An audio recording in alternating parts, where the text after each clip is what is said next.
Bonjour les enfants, bonjour Samuel, Julie, Pablo. Comme vous le voyez, je profite des derniers jours de l'été pour vous faire la lecture dehors. Je vous propose de trouver un sympathique personnage aujourd'hui, un chat qui s'appelle Moustache. Et Moustache est, paraît-il, le roi des bêtises. On va voir? On y va.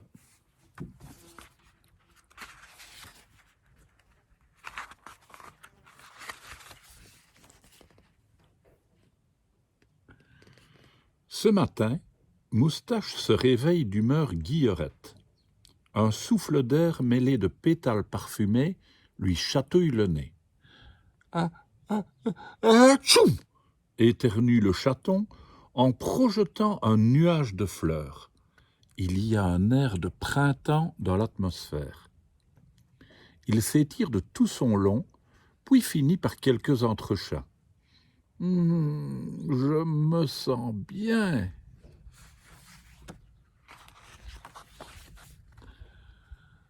Dans la cour de la ferme voisine, les draps sont étendus sur un grand fil à linge. Le vent y dessine des creux et des bosses comme de nouvelles cachettes à explorer.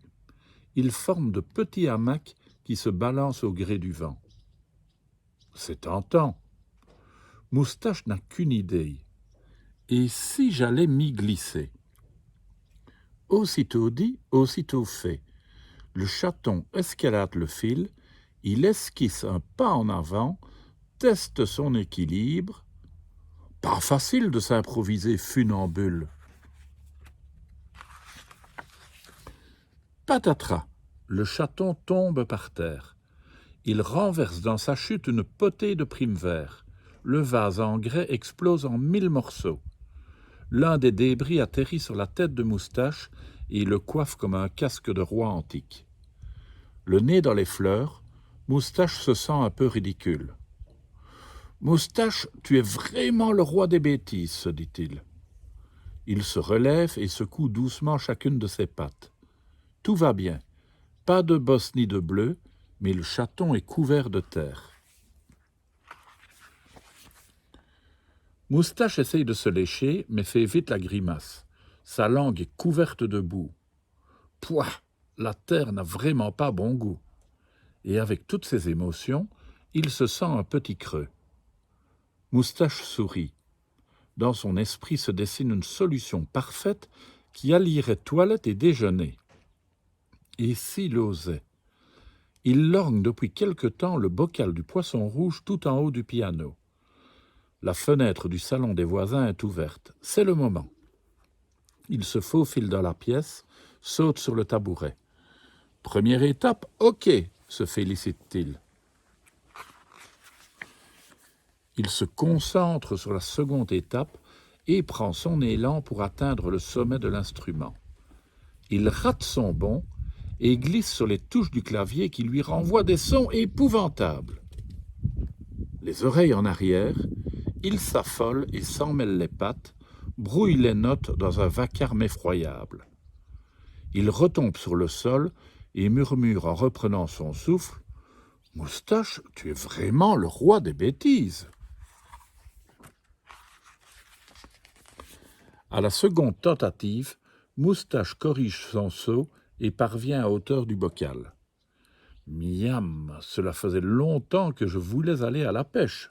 se délecte-t-il à l'avance en se léchant les moustaches.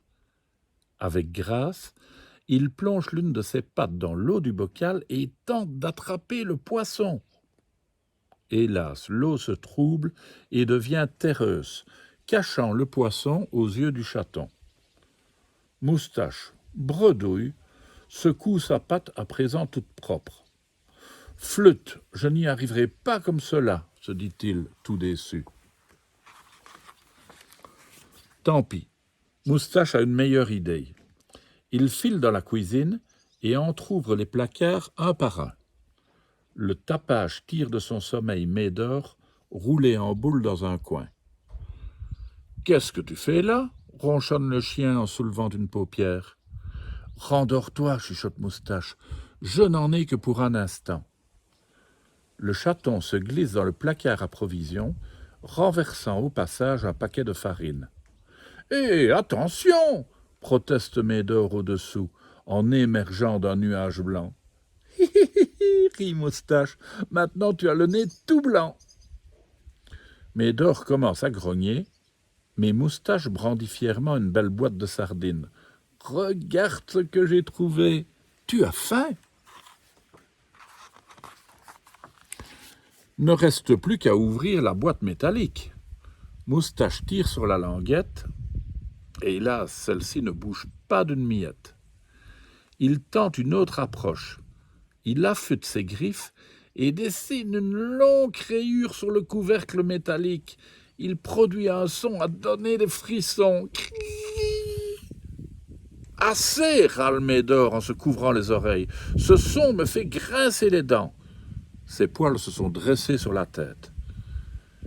Hélas, la rayure n'est pas assez profonde pour pouvoir ouvrir la boîte de sardines. Médor grogne sourdement après le chaton. Il en a assez des bêtises de son ami. Moustache, très intéressé, contemple les longs crocs qui dépassent de ses babines retroussées. « Médor, tu veux bien donner un coup de dent là-dedans » demande-t-il en lui tendant la boîte. Mais le chien secoue la tête en bougonnant. « Pas question, j'en ai assez de tes plans à la noix. »« Oh, qu'est-ce que tu es grognon » soupire le chaton. Moustache attrape une cuillère et la glisse dans la tâche de la boîte métallique. De tout son poids, il fait levier et réussit à la soulever un peu.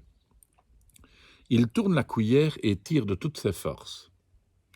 Hélas, la cuillère glisse et la boîte est projetée en l'air. Elle atterrit sur la tête du chien en faisant un bruit sourd. Bang!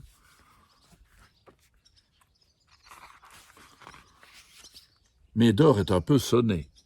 Déjà, une belle bosse se dessine au sommet de son crâne. « Oh, désolé » s'excuse Moustache, « je ne l'ai pas fait exprès. » Médor reprend ses esprits hors de lui. « Cette fois, c'en est trop. Attends que je t'attrape. » Le chaton ne se le fait pas répéter et court s'abriter dans le salon. Le chien le talonne.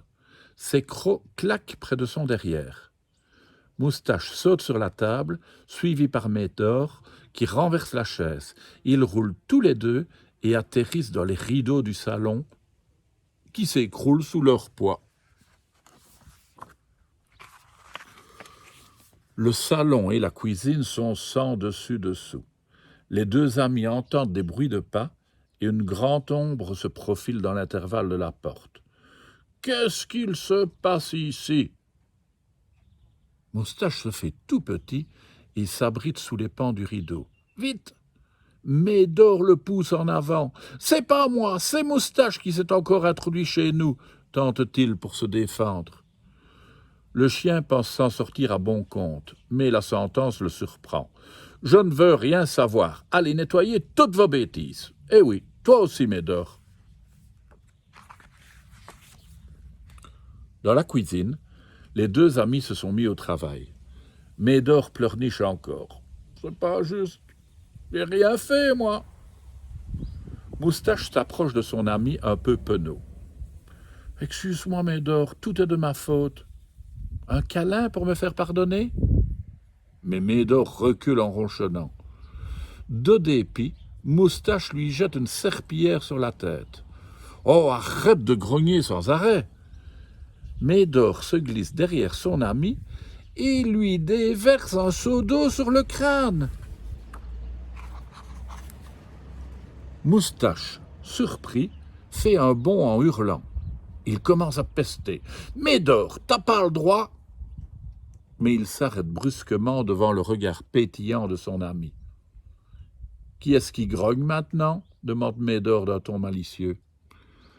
Moustache éclate de rire et s'ébroue pour asperger son ami. « J'ai toujours faim, pas toi ?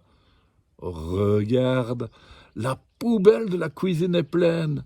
Et si on osait... » « Oh, Moustache, tu es vraiment le roi des bêtises, » constate Médor en riant. Et vous, les enfants, vous avez un chien, un chat, qui fait des bêtises comme ça ? Moi, je connais un chat, un certain Manga, qui fait pas mal de bêtises. Ça amuse beaucoup ses propriétaires. À demain.